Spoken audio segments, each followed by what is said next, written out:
来，来，干杯，干杯！这衣服洗干净了，你帮小老板晾起来吧。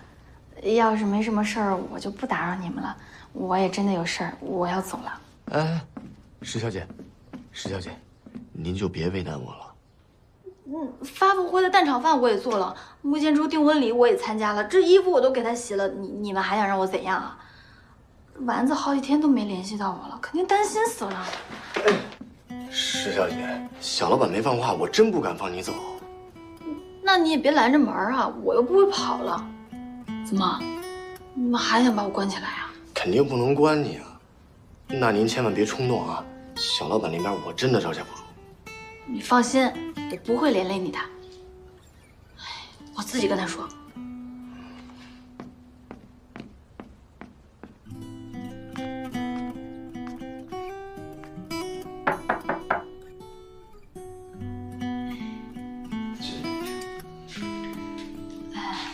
狗，你别生气了，我不干米生的事儿，是我求了他半天才同意我来找你的。我有个事儿要跟你说一下，我该走了，我留下来也帮不上你什么忙，还挺麻烦的。你放我回家吧，好不好？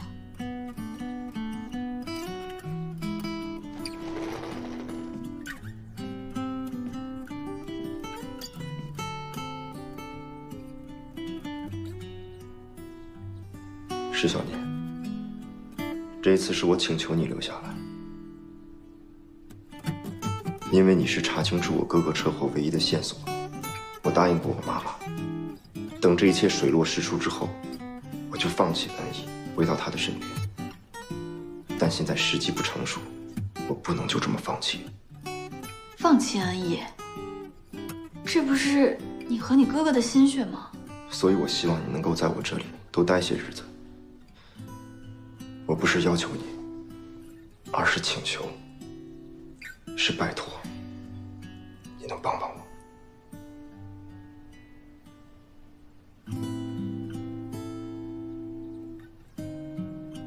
好吧，看在你这么真诚的份上，我也被你打动了。还有看在你带我去订婚典礼的面子上，人情换人情，我答应你，再留下来几天。不过就几天啊，机长为誓，我怕你反悔。幼稚。这个很准的，那你不许反悔啊！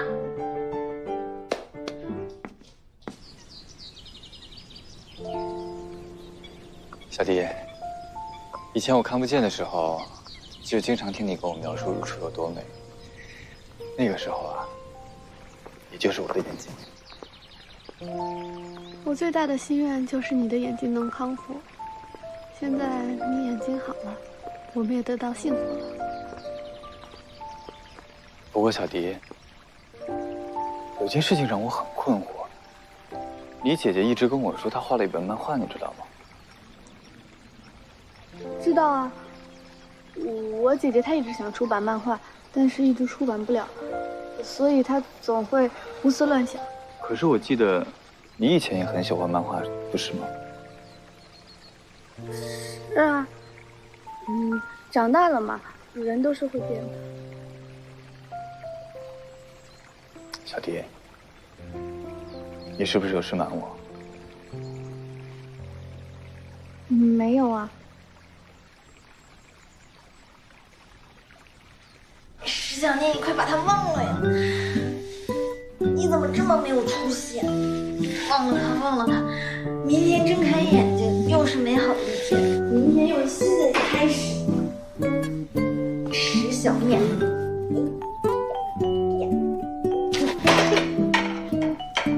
你干什么？你怎么突然出现了？挺会找地方啊，这个地方除了我，没人会来。又是因为那个穆千初啊！可是谁允许你到我健身的地方来治疗你自己的精神？赶紧做饭去，都几点了？都几点了，你还要吃早饭啊？这就是我的早饭时间，以后每天这个时间你必须准时给我做早饭，听到没有？做就做，放手！反正我也得吃饭。什么你们人这是？对了，姐姐那边怎么安排的？公司杨总那边的项目已经交给董事会批阅了，董事会那边没有异议。嗯，那就好。穆总，有句话我不知道该不该说。没关系，说。杨总的项目是明年公司的重点项目，相当于有实权。您姐姐虽然分管着公司的其他项目，但是她又是公司除你以外的最大的股东，包括公司的很多元老级人物，还有杨总，都是您姐姐一手栽培出来的。你担心姐姐的权力超过我？杨总的提案虽然公司上层都已经同意了，但是公司内部的员工还有一些不理解，您要不要再慎重考虑一下？我之前失明的时候，都是姐姐在帮我打理公司。我现在手头上的项目呢，也有很多都有她的心血。你别担心，小迪也经常跟我说，要我们牢记在困难的时候帮助过我们的人。我要是这么做的话，小迪肯定第一个不高兴。你也是好心。对了，小迪现在还没拍完吗？没有，听说是在等日落。知道了。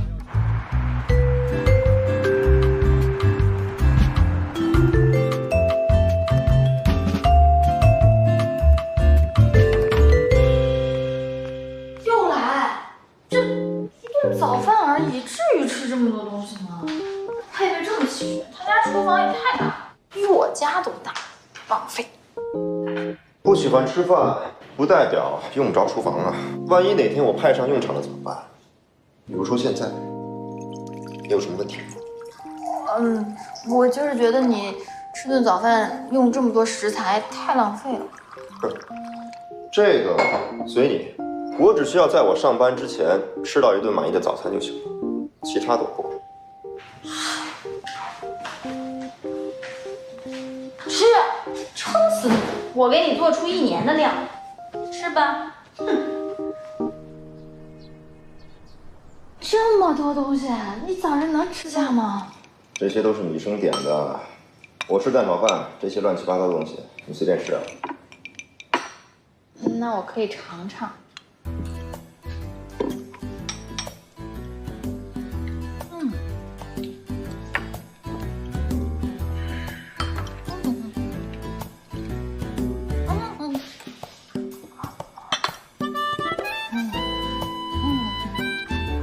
没想到你饭量这么大。还有，这蛋炒饭也太少了吧，根本不够我吃的。下次你多做点。谁知道你只吃蛋炒饭呀？你这么多样，你不多吃点，你只吃蛋炒饭。让你做你就做。你还得吃完呢。你真的不错呀！你不尝尝这些吗？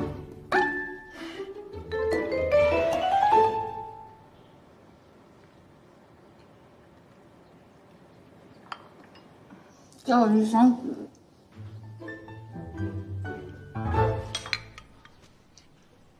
这是。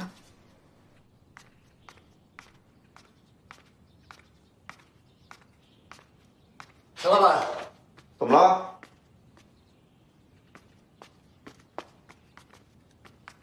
陈总说有几个股东在公司会议室等你，已经等了一会儿了。怎么这么着急啊？他们好像是要讨论龚玉先生股权的问题。准备车子，去公司。今天晚上有个大片上映，你要去看吗？不去了。龚总好。我跟你们说啊，怎么？龚总自从大老板去世之后，就很少来公司了。是啊，这一次现身，我估计肯定有大事发生。关于公寓股份收购提案及协议，这什么意思啊？龚总，既然龚玉已经不在了，那么他在NE的股份一定要有个说法。我们讨论后呢，打算购买他的这部分股份，所以想来问问你的意思。发生这样的意外，是我们都不愿意看见的。但既然事情已经出了，我们要对恩义负责，有一些问题该处理还是要处理的。如果你们愿意的话，我们以高价收购公寓的这部分股份，这也有利于我们以后的合作，对不对，龚总？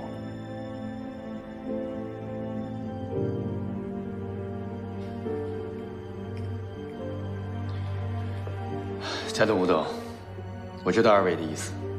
就目前来看呢，你们提出这样的想法，我觉得大家都是为了公司的未来着想啊。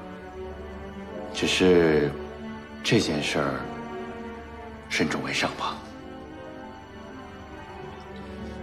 股份是个大问题，大家应该先讨论讨论，再做决定。龚总有什么意见都可以说，这种大事我们放在桌面上，也是想和你多多沟通嘛。我不同意啊。龚总可以先看看我们的提案书，我们会给出你满意的价格，或者有什么条件，你也都可以提。我不需要，我不允许任何人分割他的股份。那你认为，公寓这部分股权一直悬而未决，就是对恩义负责任的表现了？那我也请你给我们这些股东一个交代，恩义想往哪个方向发展？一般来说，公寓去世之后，他家恩义的股权将会转让给第一继承人父母。但到目前为止，龚先生、龚太太都没有就股权的问题做出任何表态，我们也不可能替他们做决定。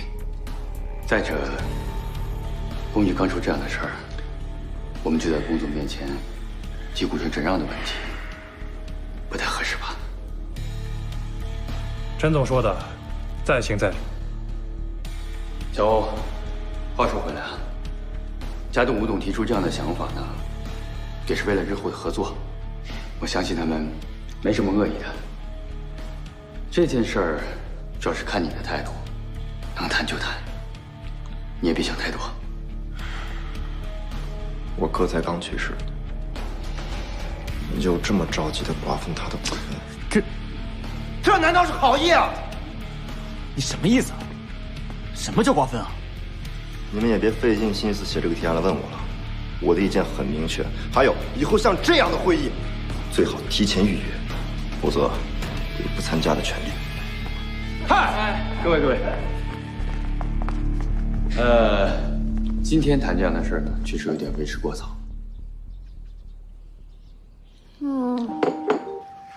吃得好饱呀！完了，吃宵夜就完了。好几天不见我了，你能不能说点好的呀？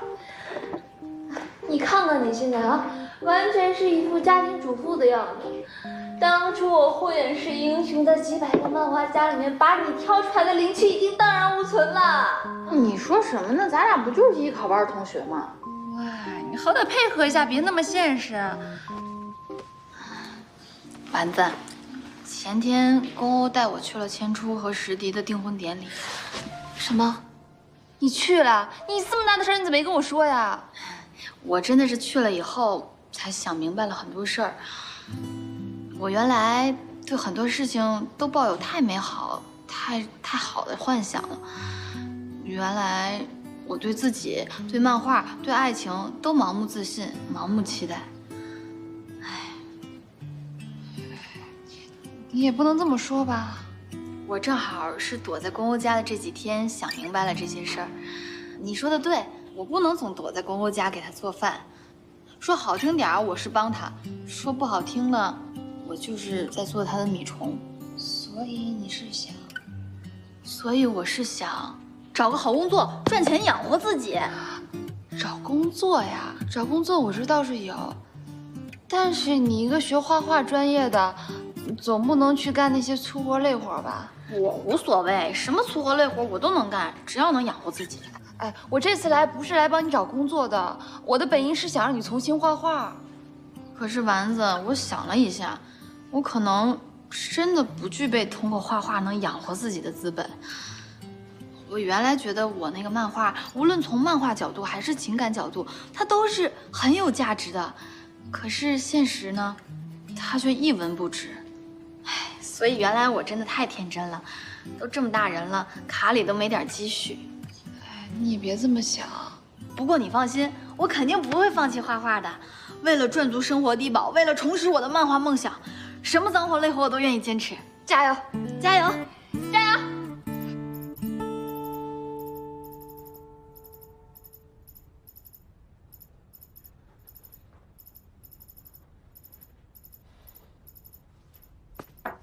陈总，哎，肖老板，那没什么事儿，我先出去了。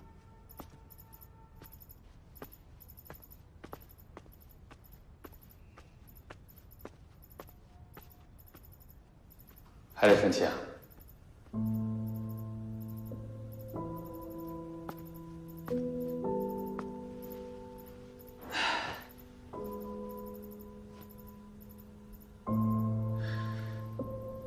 小欧，其实有些话没必要说的那么硬的。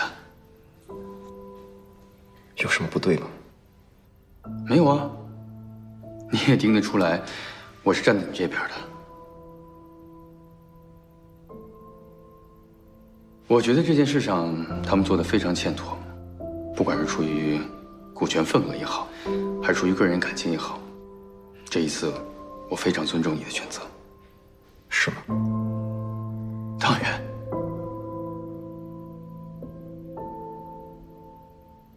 还有2件事我要跟你商量一下。第一件，股东们对于总裁的位置悬而未决，一直是非常不满的。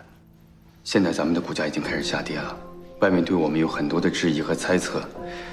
如果再这样拖下去，对恩义将会是致命的打击。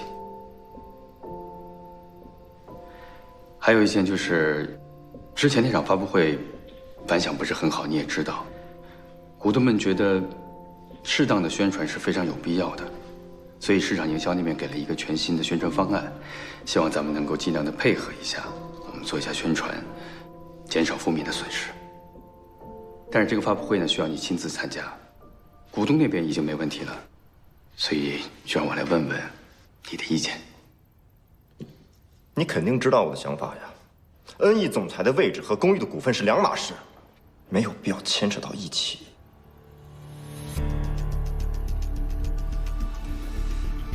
小欧，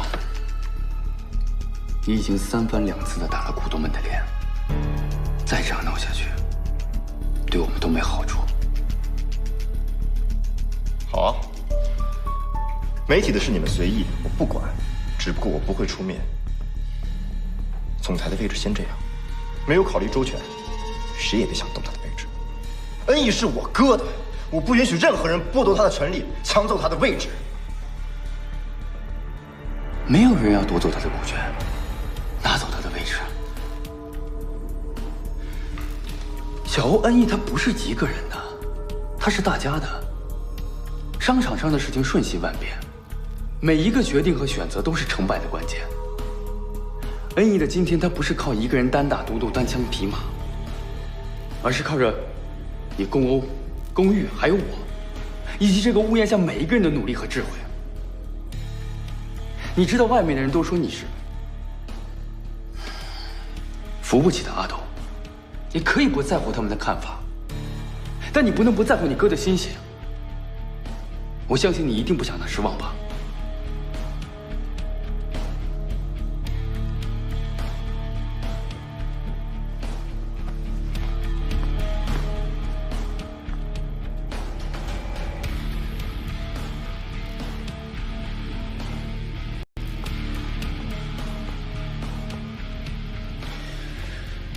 小欧，我想告诉你，恩义没了谁，都会照常运转。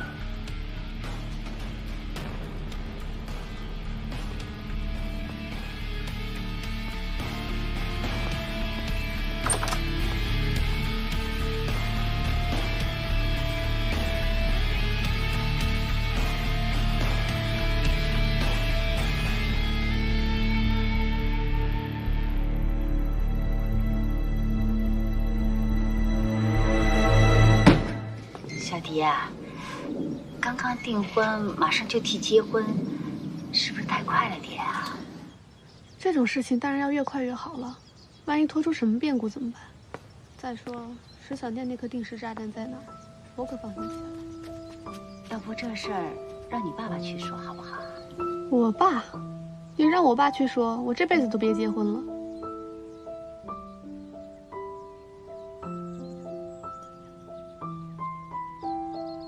千初，千初，你怎么来了？我来看看你啊，阿姨。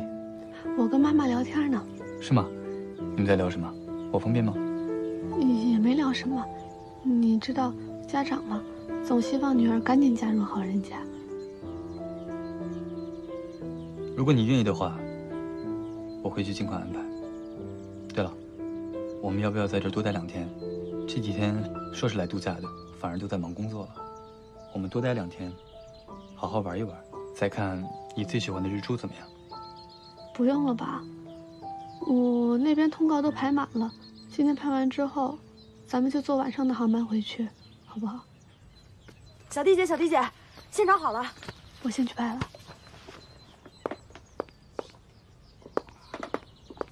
从今天起，我们就划清界限，我不会再出现在你们生活里，也烦请你们不要再来打扰我。请你告诉小弟，不要试图再来抢走我的任何东西了。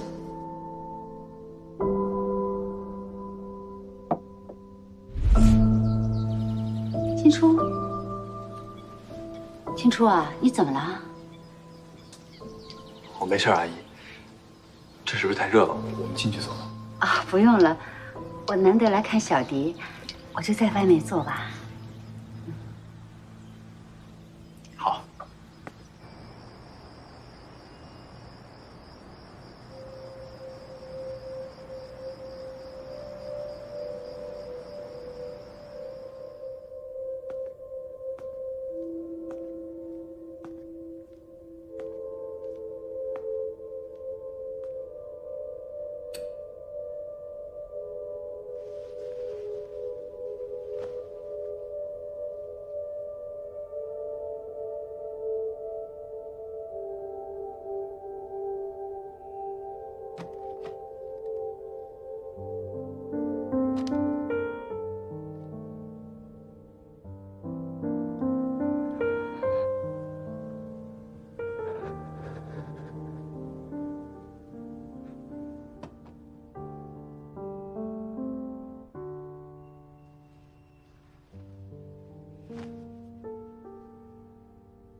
休战5分钟，休战5分钟。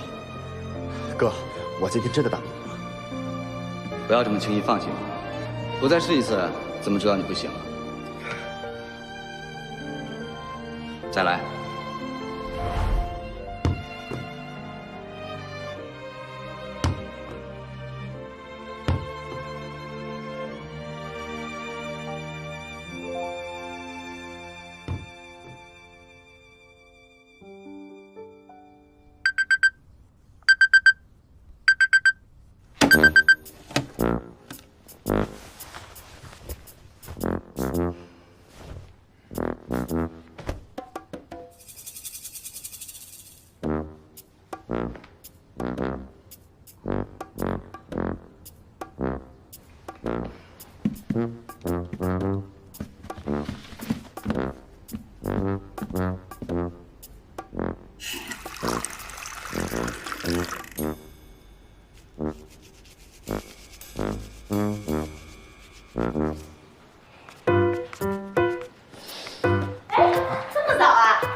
你怎么知道？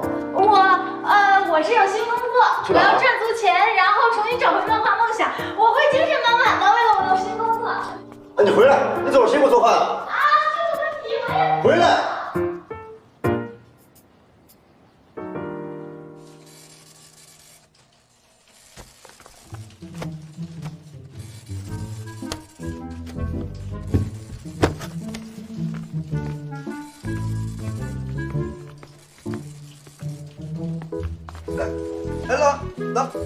老婆，你怎么来了？你可以啊，趁我不在还给我找个小姑娘，我看你是不是胆固醇过高，搞得胆也肥了。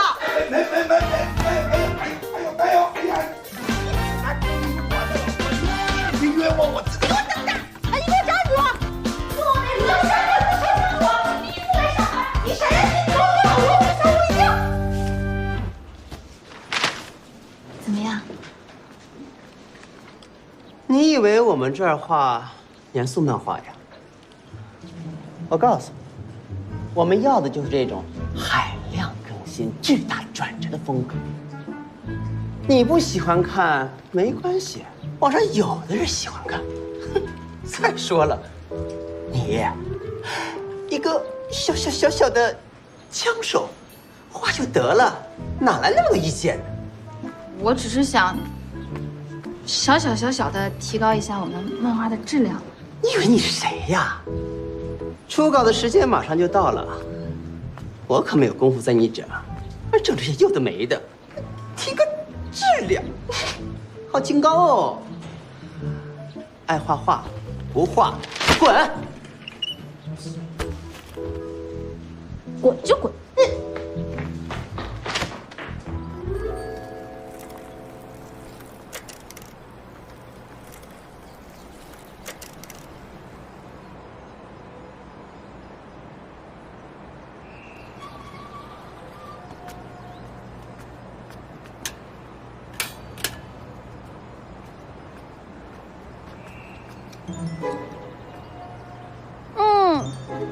真好吃。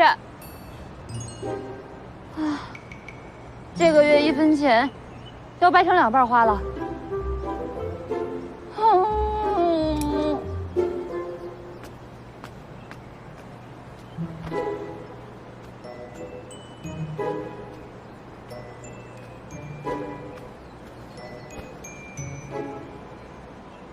哎，刚刚怎么样？不会，人家让你滚你就真滚了吧？我没有。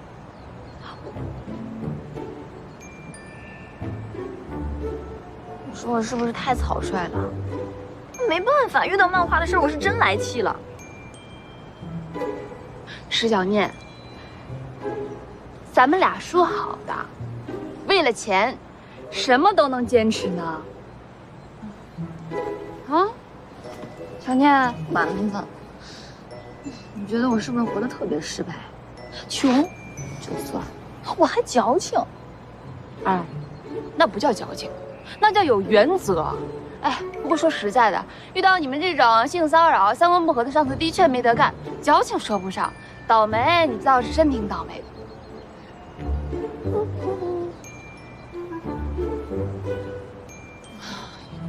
好啦，你知道吗？你下午还要面试呢，还有第3份工作呢。我相信这次肯定没有问题。漂亮。石小念，走啦！起来，起来，起来！加油！走。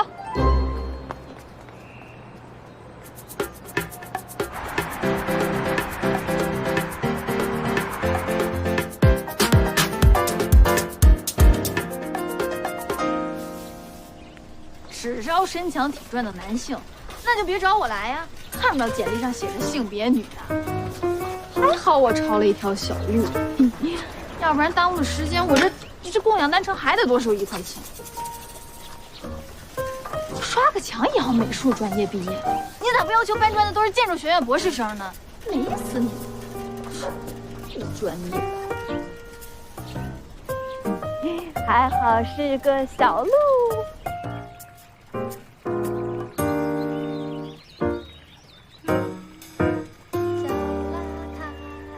小邋遢，啦啦啦啦。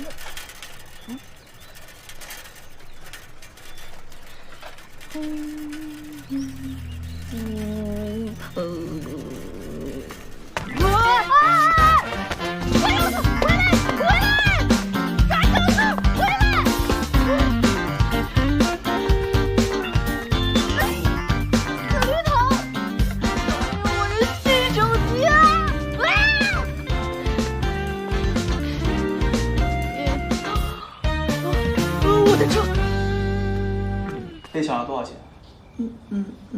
没丢钱。那还丢了其他什么东西？我还在失业呢，都没小偷有钱，就丢了一个手机。不是你说你们这些年轻人，一点防范意识都没有。我们天天宣传不要把背包背在后面，不要把手机放在兜里，不要边走路边听歌，你们就是不听。我没听歌，也没放身后，就放在车筐里了，就没了。包不能随便离身。你说说你现在，手机也丢了，钱也没有了，家人该多担心你啊！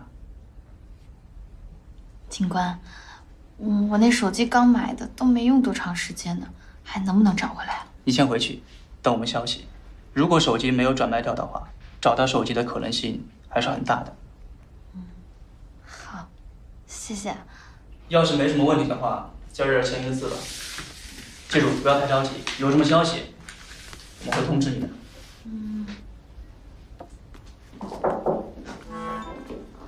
哎，公，你怎么来了？啊，我说，我如果但凡早点发现那小偷，我就不会把手机放在身上了，然后他就不会抢走了。这么深的一条路，而且还是快天黑的时候，你胆子可真够大的，只身一人去追小偷。你现在该庆幸被抢的只是手机和钱包，但凡那个小偷有点邪念，你到现在都不知道该在哪哭呢。能不能有点同情心呢？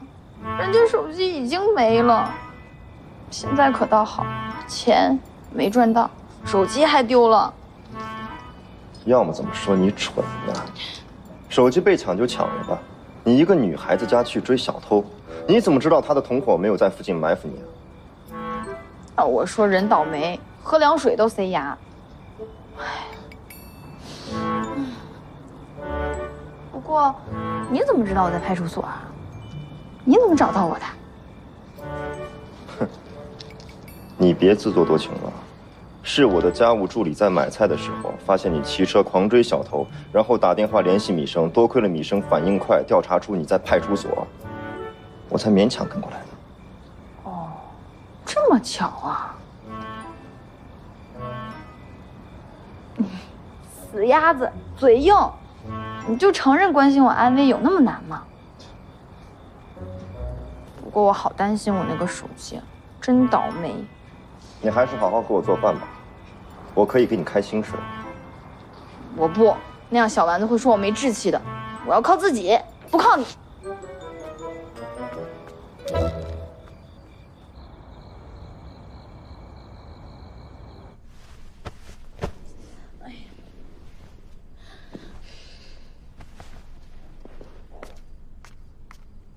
哎呀，石小念呐，石小念，你简直是太没用了，手机也丢了，工作也没了，你现在是不是除了蛋炒饭以外什么都不能做了？哎呀！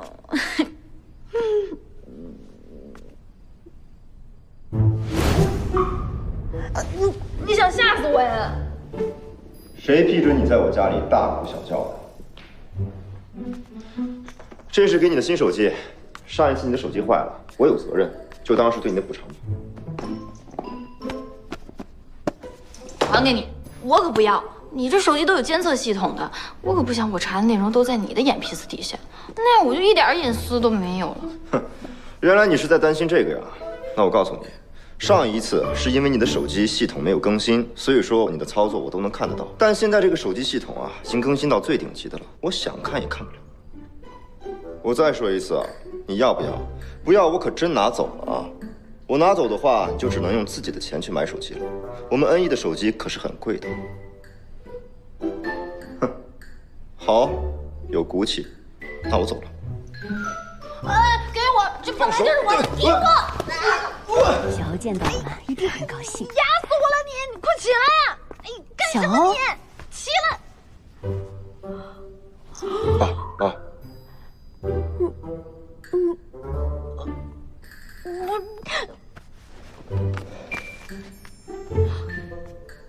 伯父伯母好。不是你们想的。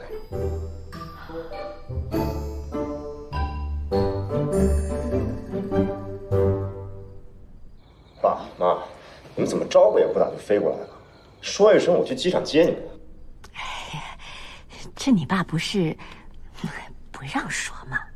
我们这么做是想给你个惊喜。什么惊喜啊？我就跟你直说了吧。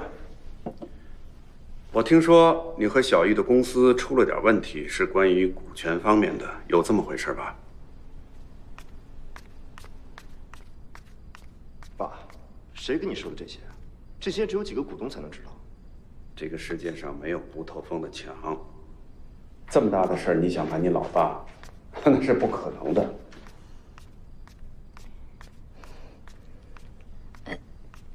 吃点水果。小欧，你不打算介绍这么可爱的姑娘给我们认识吗？她是我女朋友。女朋友？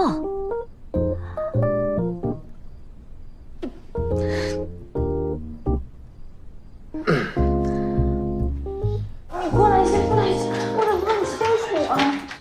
哎呀，松手，干嘛呀？干嘛说我是你女朋友啊？小点声，我爸妈还在呢。现在怎么办呢？什么怎么办？将计就计呗。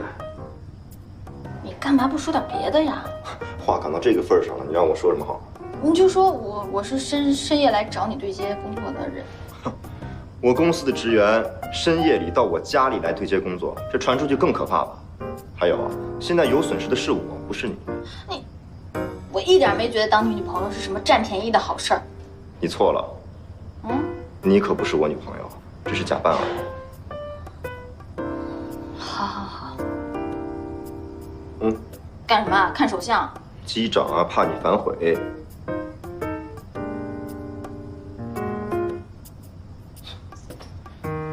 帮我准备一份甜品。占我便宜，让我当你女朋友，还让我给你准备甜品，我给你下药。哼！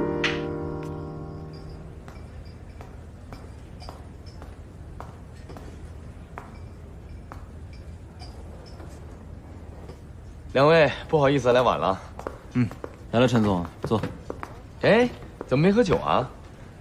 这不等你呢吗？哎，陈总，媒体宣传的事儿，公欧表现的怎么样？整体还不错，至少这一次他出现了嘛。公欧这小子，如果再耍小孩子脾气，我们就联合其他股东把他弄下去。目前来看呢，我觉得还是要以公欧为主。我们的股价波动很大，媒体发布会结束以后，所有的媒体都盯着公欧。如果这个时候他再出什么事儿，恐怕咱们都承受不了。你说的也对，新产品刚面世，销量和股市的数据才是硬道理，这关系着恩义下一步的发展。还有，这个宣传，行了，不说这个了。现在最重要的是股权的问题，要尽快搞定。一旦成功，你来主事。龚欧呢，我们也不是要赶尽杀绝，毕竟他占着一个核心技术的优势，那就让他回去继续研究他的技术，恩义不会亏待他的。我的意思是，借着这个好形势，你该往前走一步了。